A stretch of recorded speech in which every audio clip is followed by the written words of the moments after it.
to love and bad luck. We went straight from a day dedicated to serial killers and bad luck into overpriced roses and risky romance. Now, I know we spent last week getting serious about the sheriff's race in London, Kentucky. But today we pivot. Today we celebrate. I'd like to congratulate each and every one of you. We survived a rare combination back to back. We got Friday the 13th. We're all looking over our shoulders, watching out for black cats and making sure we don't walk under any ladders and such. And in the midst of all that, boom, Valentine's Day. Men, you know, you got to be on your P's and carrots on Valentine's Day. Boom, it's Valentine's Day.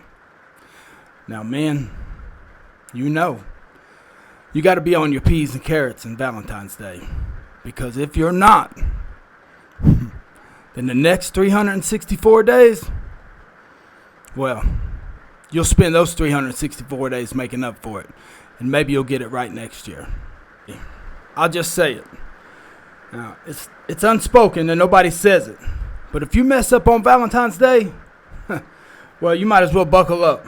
It's going to be a bumpy ride for the next 364 days trying to make up for it. Yesterday was Valentine's Day. I hope it went well for everyone. Just in case it did not go as planned, I wanted to get up early and make sure that we're all moving along okay. And to let you know that, it could always be worse. After hours and hours and hours of backbreaking research, I came up with a few stories that I'd like to share. Just to let everybody know that, hey, we're in this together. Now, Columbus, Ohio, the year 1986. Becky spent all day baking cupcakes. And not just any cupcakes.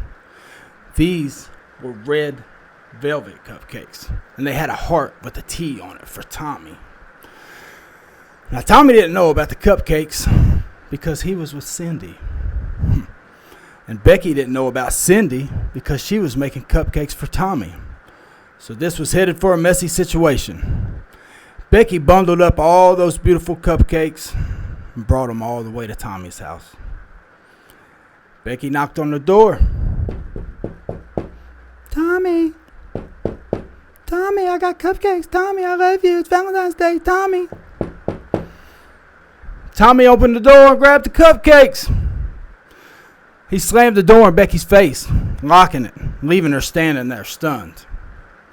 Not knowing what else to do, Becky took off crying. And Tommy?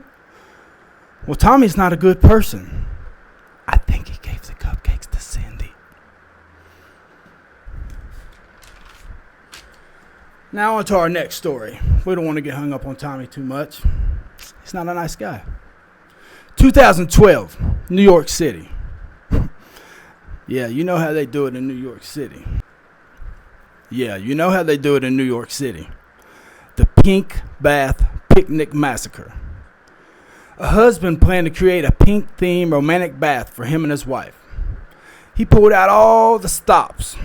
He had a huge pink corner tub, filled it with pink rose petals. He had an array of pink foods like marshmallows and prawns and strawberry yogurt.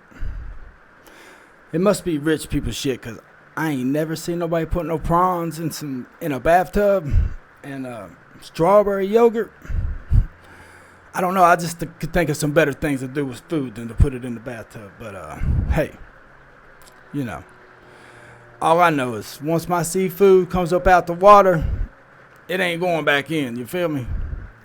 Sometimes ideals are better off as ideals. I'm just saying. But the romance quickly came to an end when the wife accidentally shatters a bottle of champagne, causing a massive amount of blood to mix with the yogurt and the prawns. To top it off, the husband fainted, leaving his wife there to explain the scene of rose petals, floating shrimp, and a bloody unconscious man there with the paramedics. She's got a unconscious bloody guy with rose petals and shrimp. Like I said, it can always be worse. Since Valentine's Day fell day after Friday the 13th, I thought these stories would be fitting. Local legend tells of a couple who had their first date on Friday the 13th. And they had planned their wedding for the following Valentine's Day on the eve of their wedding day. The groom disappeared near Eastern State Lunatic Asylum, leaving only a single black rose behind every year. But on the eve of their wedding day, the groom disappeared near the Eastern State Lunatic Asylum. No one's seen him since. He left only a single black rose behind. Now, every year when Friday the 13th falls, the day before Valentine's Day, it's said that the residents claim to see a figure in a shredded tuxedo wandering the halls. And a card from the Eastern State Lunatic Asylum. Now, no one's seen this man since, but every year when Friday the 13th falls, the day before Valentine's Day, it's said that the residents claim to see a figure in a shredded tuxedo wandering the halls of this haunted asylum, clutching a bloodstained card that simply reads, "Till death do us part." Now, I don't know about you, but I think I'd find me a different tuxedo. Allow me to transition from unlucky superstitions and all that pressure to be romantic on Valentine's Day, and let me tell you of a different story. A story to help us get ready for April showers and May flowers. There was a CEO from a large company. He gave all his employees seeds to grow. Now he said, take these seeds and take them over the spring. And take care of these seeds and bring them back to me. And I'm going to name my successor according to the results. One man, Jim, watered his pot daily, but nothing grew. He tried everything. He even tried singing to it. One day, on the final day, the final meeting, Jim showed up at the final day knowing that he tried everything and nothing worked.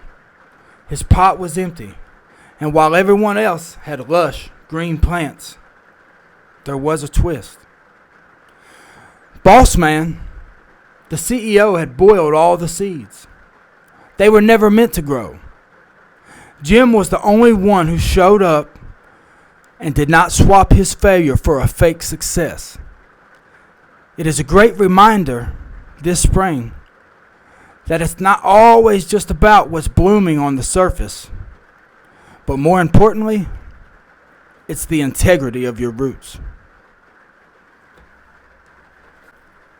Psychologists have found that while warmer weather doesn't automatically make us party animals, the first few days of spring create a pent-up demand for sunlight and barbecue. Mr. Sunshine significantly boosts open-mindedness and mental sharpness. So, if you feel a sudden manic urge to clean your car or start a business at 2 a.m., it's not a midlife crisis, I promise. It's your brain pushing through the fog and finally getting the much-needed hit of vitamin D. I know it might not feel like it, but spring is right around the corner. And there's a scripture I'd like to share with you. I don't get a chance to open my Bible too much, but I stumbled across this verse, and I thought I'd share it with you. Isaiah 43:18 and 19. Remember ye not the former things, neither consider the things of old. Behold, I will do a new thing, and it shall spring forth. Shall we not know it? I will even make a way in the wilderness, and in the rivers in the desert. To me, that says that forget all that old stuff. That stuff's way too heavy. And listen, I got as strong as shoulders as anybody, as strong as back as anybody. But some weight, it's just better off laying aside so you can get on to a better day. So, leave that past behind. Give God a chance to spring something forth, something new.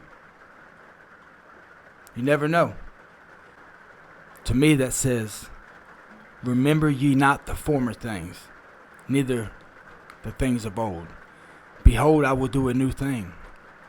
Now it shall spring forth. Shall we not know it? I will even make a way in the wilderness and in a river in the desert. That means forget about the old stuff. No matter how big you are, no matter how strong them shoulders are, some weight is just better off being laid aside. You can't carry baggage forever. And why would you? All you do is exhaust yourself for something that you can't change. If you think about it, anything important in the future, anything that you're working towards, it's not baggage. It's something you're chasing after. And it's going to be awfully hard to get. The more baggage you got, the harder it's going to be to go forward. So I just encourage you to forget about yesterday. Focus on tomorrow. Focus on your future. Focus on your family. If you're a father, then focus on being a father. Don't focus on a get-rich-quick scheme. Forget about yesterday. And remember, tomorrow hasn't got here yet. It's never too late to do what you want to do. If something's important to you, then do it. If you don't see the book on the shelf that you want to read, then write it. You got this. Let go of all that old stuff and make way for the new. You'll never get anywhere walking around in the past. This summer belongs to each and every one of us. Mother Nature will do her job, so you do yours. Make the most of it. And we'll be right here, rooting you on, cheering you on. I'm your biggest fan. It's the Point of Impact Podcast. I'll see you next week.